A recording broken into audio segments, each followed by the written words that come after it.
"I'll get these platers to act out the murder of my father," he said to himself when he was alone.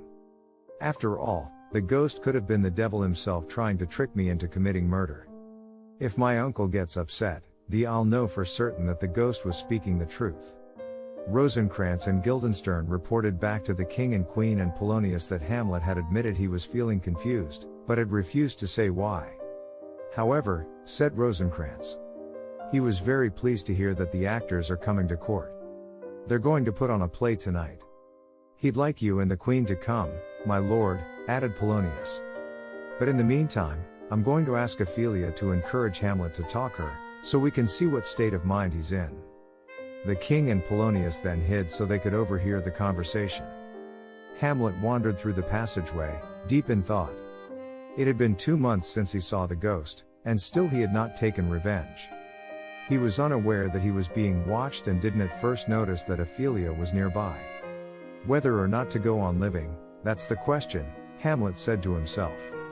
Why should I go through all this misery when I could just kill myself and end it all? He paused. But who knows worse than this? The more I think about it, the harder it is to something. Hamlet paced up and down, not knowing what to do. He saw Ophelia reading a prayer book. "Remember me in your prayers," Hamlet pleaded. "How are you, my lord?" she asked gently. Was Ophelia sent to trap him, too? Hamlet had always trusted her, but now he was not so sure. He began to act more strangely than before. Then Ophelia tried to return all the letters and presents that Hamlet had given her, and he got very angry indeed. "You're just like my mother, always after men. Go and become a nun," he yelled at her savagely. Ophelia was now certain that Hamlet was mad. But the king was convinced.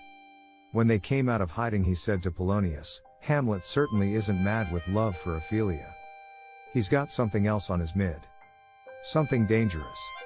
I'm going to send him away to England on court business."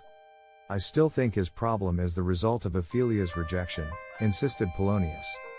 "Why don't you ask his mother to talk to him privately after the play, and once again I'll hide and listen to what's said. If Queen Gertrude still can't find out what's the matter with him, then send him to England." Unaware of the trap that had been set for him, Claudius sat down with the court to see the play. Watching closely, Hamlet saw that both his mother and uncle were looking uneasy as the play continued, for the story was about the poisoning of a king. Hamlet had written a new scene where the murderer poured poison into the king's ears, just as his father's ghost had told him. When this happened, there was a great commotion. "Stop the play," shouted Polonius. "Lights, lights," cried the king, storming out of the room. Hamlet turned to Horatio. "Did you see how guilty my uncle looked at the very mention of poisoning?"